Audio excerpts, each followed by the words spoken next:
That whistle is your signal for the Signal Oil program, The Whistler, rated tops in popularity for a longer period of time than any other West Coast program.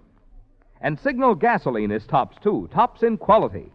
It takes extra quality, to give you extra mileage. And Signal is the famous Go Farther gasoline, available wherever you see the Signal circle sign in yellow and black that identifies independent signal dealers from Canada to Mexico.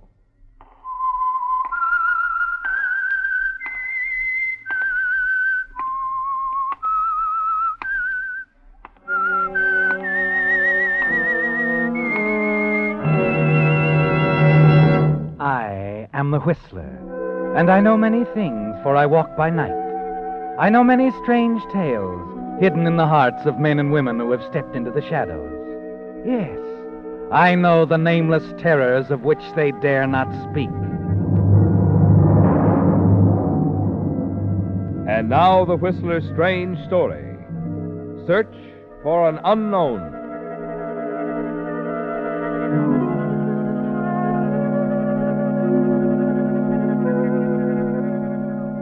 The tall, dark-haired man and his companion moved away from the bar, crossed the cocktail lounge, and stopped before the huge windows to gaze out over the city.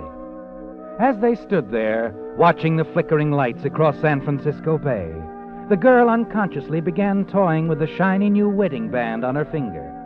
Then, as the man raised his glass to drink, she turned and looked up to him. What are you thinking about, Frank? Albert Maxwell. The little guy over there across the bay waiting in the death cell. What time is it? He's got 10 minutes to go. He deserves to die. Yeah. But if I'd played this case smart, things might have turned out better. Sometimes I wish I'd never been mixed up in it at all. Do you, darling? If you hadn't, you wouldn't have met me. I'd have found you somewhere, darling, sooner or later. Julie, maybe I ought to give it up. Quit making like a private eye and take up selling shoelaces. I'd much rather you remain Frank Ferguson, private investigator. Funny, most wives would object. Would it make any difference if I did? Maybe. Maybe not. Come on, Julie, let's go home. All right. Frank, in a few minutes, when the execution's over, you're going to forget the whole thing, aren't you? Sure. Sure, I'll forget it.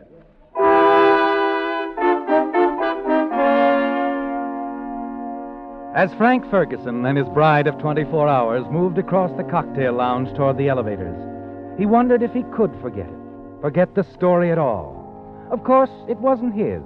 He'd only played a small part in it. Actually, it was Duncan McKay's story. Duncan McKay, head of the largest gambling syndicate west of the Rockies. And Ferguson's thoughts went back to the night it all began. The night months ago when he arrived at McKay's heavily guarded estate in San Mateo, had been ushered into the billiard room by Jim Slade, McKay's bodyguard. Mr. McKay? Yes, Slade, what is... Oh, come in.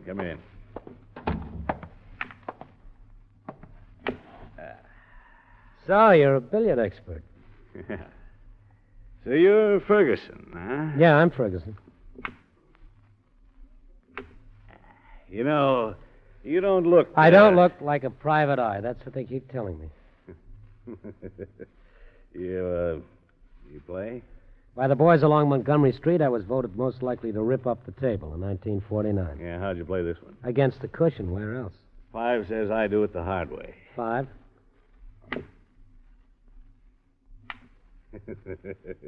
You can deduct it from my bill, huh? Why did you send for me, McKay? Well, they tell me you're a pretty smart boy. Let's get to the point, huh? Sure. The point, Ferguson, is that somebody is out to kill me. That's news? All right. I've been threatened before, but this time, well, it's a little different. I received a letter a few days ago, a letter threatening my life. Doesn't sound like any of your former playmates, huh? Yeah, that's right. They wouldn't operate that way. From the crowd, you don't get advance notice. You suddenly wind up in an alley full of slugs. So you got a letter. Why worry? You got a nice setup here. You can hide behind your steel fence and those guards. There isn't a chance of anybody getting close enough to you to do any damage. What are you so nervous about? I'm not nervous, Ferguson. Not worried at all. Let's say I'm amused. My curiosity has been aroused. This whole thing intrigues me. I don't get it. You will. Here, just a second. Yeah. Yesterday afternoon's paper on page 2. Pictures and everything. Mm-hmm. So a couple of citizens in Frisco received threatening letters. Same as yours? Yes, the same. Julie Wilson, Albert Dobbs. A hat-check girl and a hardware clerk. Friends of yours? Never saw them before in my life. She's a good-looking dame. If you like hat-check girls. I don't throw rocks at anybody. According to the paper, the Wilson girl doesn't know Dobbs, and he's never heard of her. So there it is, Ferguson. 3 strangers.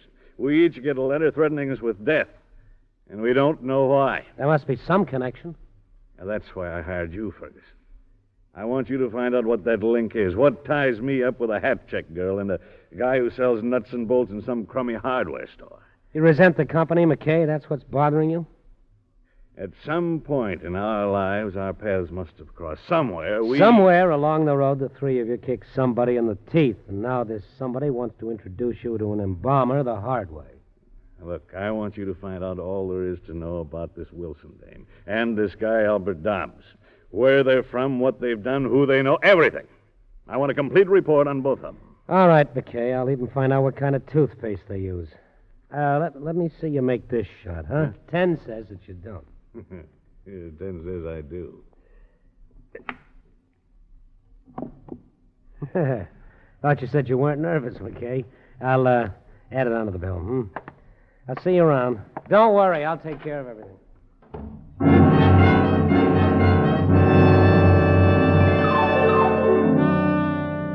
You smile as Ferguson leaves, don't you, McKay? Confident that once he finds out all there is to know about Julie Wilson and Albert Dobbs, once the link is established between the three of you, that you'll know is threatening your life, and then you'll take care of everything. In the days that follow, you wait anxiously for some word from Ferguson, and then finally one evening... Yes? Hello, McKay. This is Ferguson.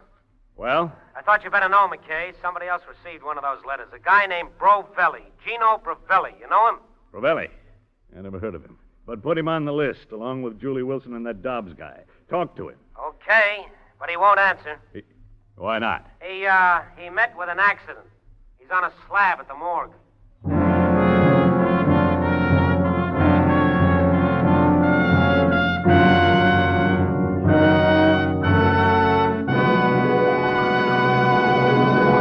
With the prologue of Search for an Unknown, the Signal Oil Company brings you another strange story by The Whistler.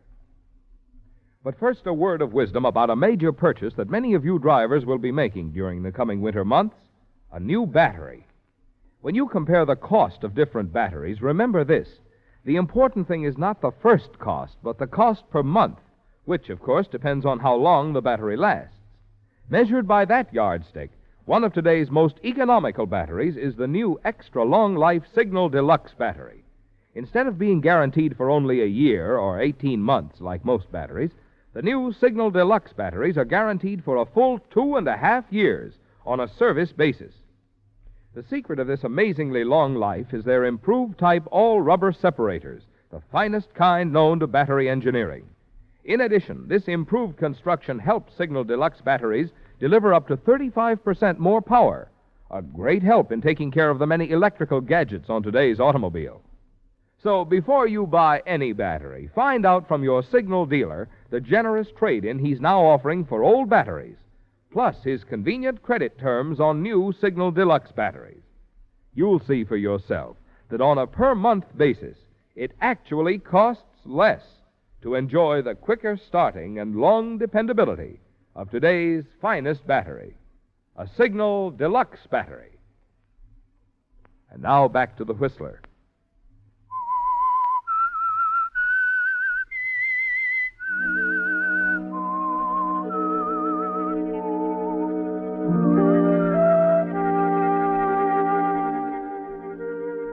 You don't like to admit it, do you, McKay? But the news is more than a little disturbing. The news that the killer has claimed his first victim. A man named Brovelli is dead. A man who, along with Julie Wilson and Albert Dobbs, received a threatening letter similar to the one that was sent to you. But the killer will never reach you, will he? Not as long as you remain within the protective walls of your estate, with Jim Slade, your bodyguard, close by your side. You're going to play it safe and wait until you find the link, the tie between you, Julie Wilson, and Albert Dobbs. And then you'll go after the killer yourself. As you pace the floor of your library, 1,000 questions flash through your mind. Questions you waste little time asking when Ferguson finally arrives. That's what I said, McKay, a window washer. Rovelli, a window washer. Yeah, he fell out of a 20-story window late yesterday afternoon. It looked like an accident, that is, until this letter came around to his boarding house this morning. The landlady spotted it the way it was addressed, you know. She called the cops. Now, wait a minute. Rovelli was already dead when the letter arrived. Yeah, the letter was postmarked yesterday at 5 p.m. Rovelli took a dive around 3. Yeah, but why mail a letter to a man after you've already killed him? Well, maybe the killer saw an opportunity to knock off Rovelli ahead of schedule and took it. That's one way of looking at it. Yeah, there's another. A couple of more, McKay. Suppose Rovelli wasn't on your friend's list at all. Suppose the letter was written by some crackpot, a guy with a warped sense of humor. You said the letter was the same. Well, sure, but anybody can get a piece of butcher paper and scrawl something on it with a hunk of red crayon. Ah, you think that's what happened? No, here's what I think happened. The killer hears about a guy falling out of a building. This gives him an idea. He decides to make you sweat a little, so he writes the letter. You get the picture? Yes, I get the picture. Your nerves are showing, McKay. All right. All right. What do you find out about the others? The Wilson girl. Dobbs.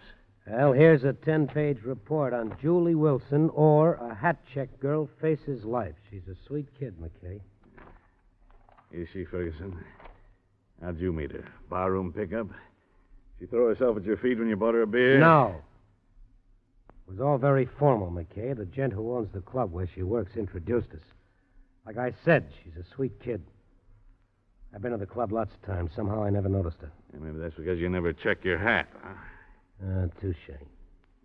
Now, how about this hardware clerk, this Albert Dobbs? What'd you dig up on him? I didn't. He's disappeared. Disappeared? I went around to his hotel this afternoon. The clerk told me he packed up and left. Address unknown. Fine. That's great. Well, don't get excited. I got a couple of leads I'm going to check on as soon as I get back to town. I'll find them, McKay. I'll see that you do. And call me the minute you line up anything. Sure. Slade? Yeah? You show Mr. Ferguson out and see I'm not disturbed for the next few hours. All right, Mr. McKay.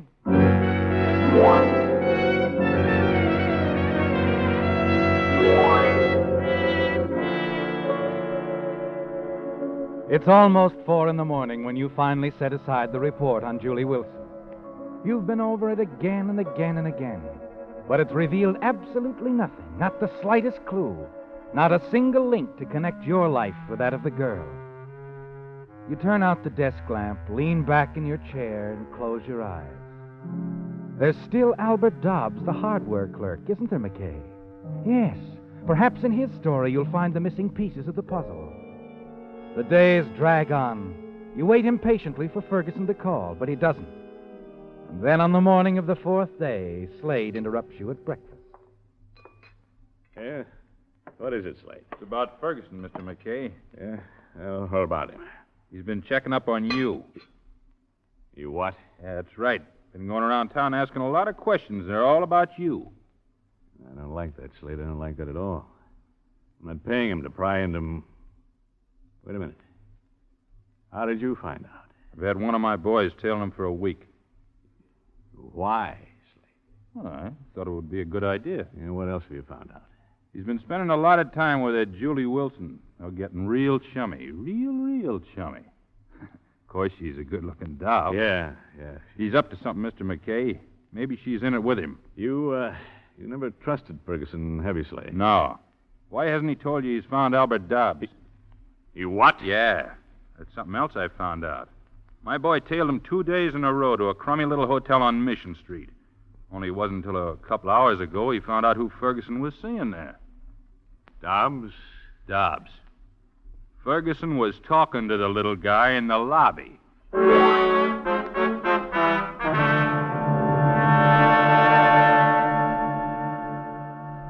It hasn't turned out the way you planned at all, has it, McKay? Slade is right. Ferguson must be up to something. You're not exactly sure just what it is, but you're not going to take any chances. You hurry to the phone and dial. And as you do, you notice your hand is trembling. You call Ferguson's office. There's no answer. Then you ring his apartment. Hello? Hello? Who is this? Well, who'd you wish to speak to? Ferguson. I'm a client of his. Oh, just a minute. It's the Wilson dame. She's at his apartment. Uh-huh. Hello? This is McKay. Yeah. Was that the Wilson girl? Oh, yeah. We figured it'd be a lot safer if she stayed here at my place while I'm away. You're not going anywhere, Ferguson. Well, you're wrong, McKay. I am. Oh, you're wrong, Ferguson. I want to see you right away. Sorry, I'm due at the airport in half an hour. I'm flying down to L.A. I'll see you when I get back. I'm on to something. Yeah. Yeah, I'll bet you are. All right, Ferguson. I'll see you when you get back. You can count on it. Leaving town, is he? Yeah. He didn't mention Dobbs. We got to get moving, Slade. Ferguson's a smart operator. If he can fit this puzzle together before I do, he'll have me right behind the 8-ball. Yeah. He gets the story from the girl, from Dobbs, checks on your background, and he's in. Yeah. He can cause you plenty of trouble and cost you plenty of money, too. Well, that may not be what he has in mind, but I'm not going to take many chances. From now on, I'm going to handle things my way. Tonight, we're going to drop around to Ferguson's apartment and have a nice, long talk with Julie Wilson.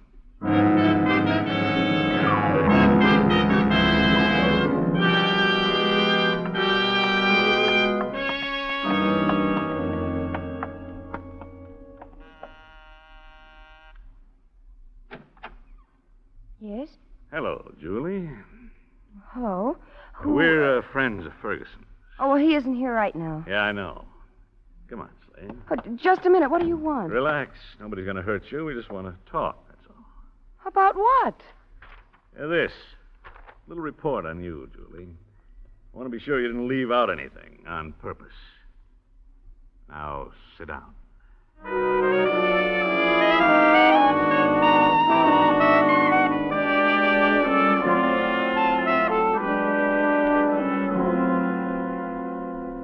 I don't know anything about it. You gotta believe Come me. on, sister. Now, take it easy, Slade. You might hurt the pretty lady. Please, I've told you all I know. Now leave me alone. What did you tell Ferguson? What did you tell him he forgot to include in his report? Honest, I don't know what you mean. Now, look, it's getting late and my patience is getting a little bit... Oh, hello, Ferguson. You got back from L.A. in a hurry. What's the idea, McKay? Oh, we just dropped around, have a friendly chat. That's Look, all. McKay, I don't like guys to call on my girl unless she invites them. Your girl? That's what I said. Julie and I are going to get married. Please, Frank, it's all right. Married, huh? You know, I don't get you at all, Ferguson. When I showed you her picture in the paper, you didn't know it. I didn't then. This happened kind of quick between us. I see. I don't think you do, McKay. Whether you do or not, you can take a powder now and take your ape with you. Listen, Ferguson. All right, Slade, don't annoy Mr. Ferguson. His trinker figure is nervous. He might do something rash. Come on. We'll see you around, Ferguson. Remember, I still want to talk to you. What do you think, Mr. McKay? I'd say the girl was leveling. But I'm still not sold on Ferguson. And we'll find out soon enough. Where's Dobbs hiding out? Mission Street, near the waterfront. Not too far from here. Well, let's go see him. You know, he might have the answer.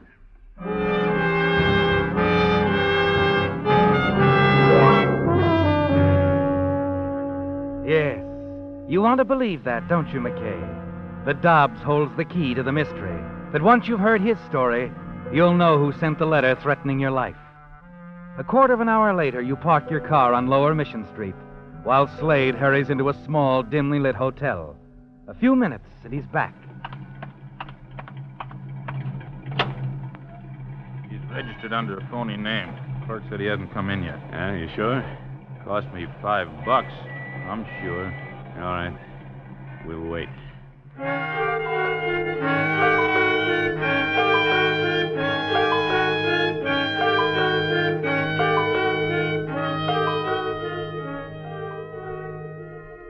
Give me a cigarette, will you, Slade? Sure, Mr. McKay. Yeah. Thanks.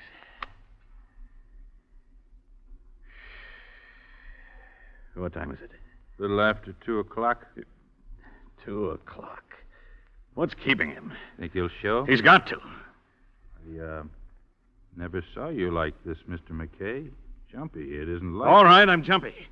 What do you expect? Sure. I don't like this setup, Slade. Don't like it at all. I've always known who my enemies were. Always been able to take care of them when they came around looking for trouble.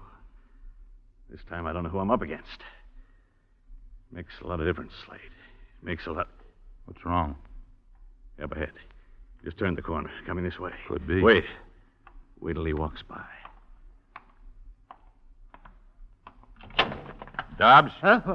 Like to talk to you. Well, you're police? No, we're not the police. Here, take it easy, Dobbs.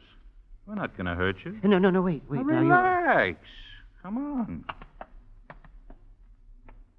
Hello, Dobbs. Who are you? A handy guy for you to know, if you want to level with me. But I don't understand. Hey, we'll talk about it on the way. Where are we going? Down to my place on the peninsula. Nice, quiet, very safe place for both of us, Dobbs. Both of us? I think it'd be a good idea for us to have a little talk. Maybe we can add up a few things and find out who's trying to kill us. Us? You mean you two? Yeah, we're both in the same boat. Now get in, Dobbs. We're wasting time.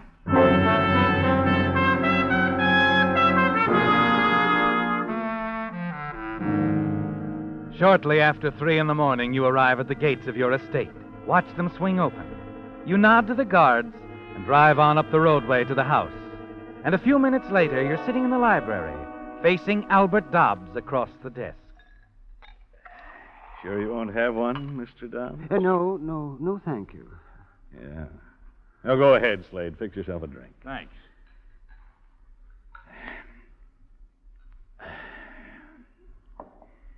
So you don't know why anyone would want to kill you, eh, Dobbs?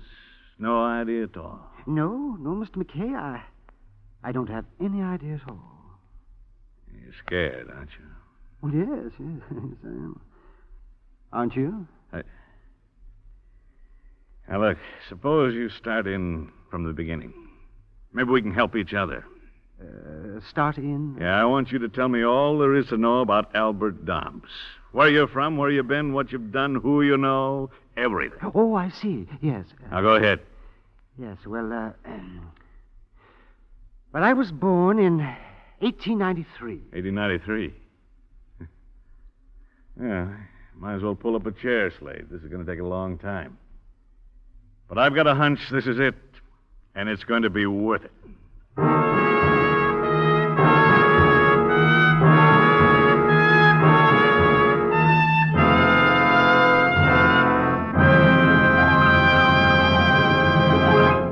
The Whistler will return in just a moment with a strange ending to tonight's story. Meantime, I'd like to ask one of you ladies a question. Are you going to serve iced tea with your Thanksgiving dinner? Of course not. In cold weather, we prefer a hot drink. Precisely.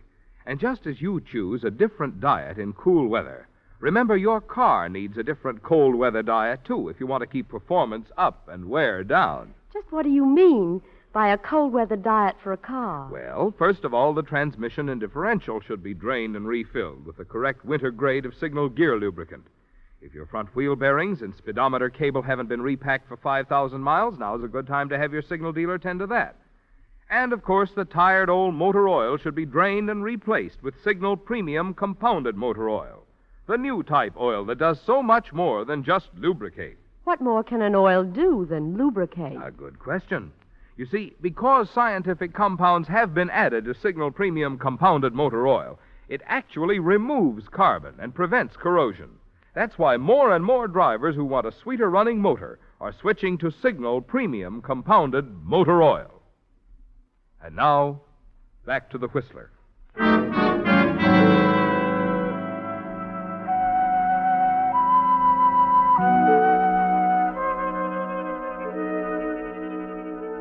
It's almost dawn now, and you're tired, aren't you, McKay? You lean back wearily in your chair, close your eyes, listen to the voice of Albert Dobbs as it drones on and on. Names, dates, places, and more names and dates and places. Not a one stirred a single spark in your memory. But the story of Albert Dobbs isn't over yet, is it? Somewhere your paths must have crossed. Somewhere you met the one person who now wants to kill you both. I had to leave. I went back to Los Angeles. Oh, wait a minute. When was this again? Well, let's see, 1929. All right. 1929, L.A. Where'd you live? On 54th Street, near Figueroa. Where? Well, 54th Street. I had a small flat near the... What's the matter, Mr. McKay? Have I said something? In an instant, your thoughts raced back through the years. Back to that unfortunate little affair on 54th Street in Los Angeles. 19 years ago, wasn't it, McKay? You were just one of Galetti's strong-arm boys then, selling protection to small shopkeepers. And that night, your methods of persuasion proved fatal to a man who ran a grocery store. You're confident now that you're on the right track at last. Dobbs, the frightened little man who sits facing you across the desk, has established the link. The rest of his story will supply information you've been looking for. But you don't want your bodyguard Slade around over here. Slade. Yeah, Mr. McKay? Yeah, why don't you turn in and get some sleep? Oh, that's all right. I don't think... You better turn in, Slade. Sure. You're the boss.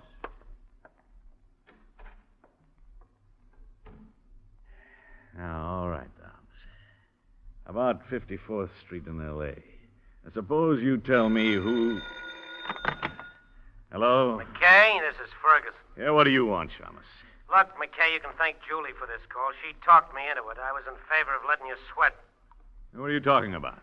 Till I made that trip to L.A., I wasn't sure. I am now. I've got your man, the guy who's trying to kill you. As soon as I hang up, I'm calling the police. Wait a minute. You know who... Yeah. A guy named Maxwell died in L.A. His brother's been after you a long time, McKay. With all that protection you had, he couldn't get close to you. So he figured out a way to get you to come after him. What? That letter he sent you. He knew if he mailed the other two to a couple of strangers, people you'd never heard of, your curiosity would be aroused. The letter he sent to Julie was a blind. But the one he sent to himself was going to pay off. To himself? He'll kill you the first time he gets you alone, McKay, so I thought I ought to warn you. His real name is Albert Maxwell, but we know him as Albert Dobbs. Dobbs? Dobbs? That's right. I'm Albert Maxwell. Wait a minute. You got me wrong. You got... Slade! Slade!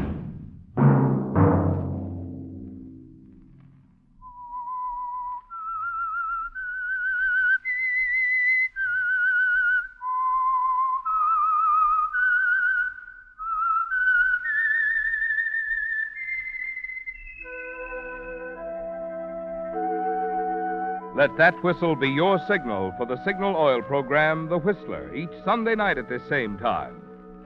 Signal Oil Company has asked me to remind you that the Community Chest Drive, now in progress, deserves the support of all of us because all of us benefit either directly or indirectly through improved community conditions. So give generously to your community chest. Featured in tonight's story were Willard Waterman and Frank Lovejoy. The Whistler was produced and directed by George W. Allen with story by Adrian Jondeau and music by Wilbur Hatch and was transmitted to our troops overseas by the Armed Forces Radio Service. Remember at this same time next Sunday, another strange tale by The Whistler. Marvin Miller speaking. This is CBS, the Columbia Broadcasting System.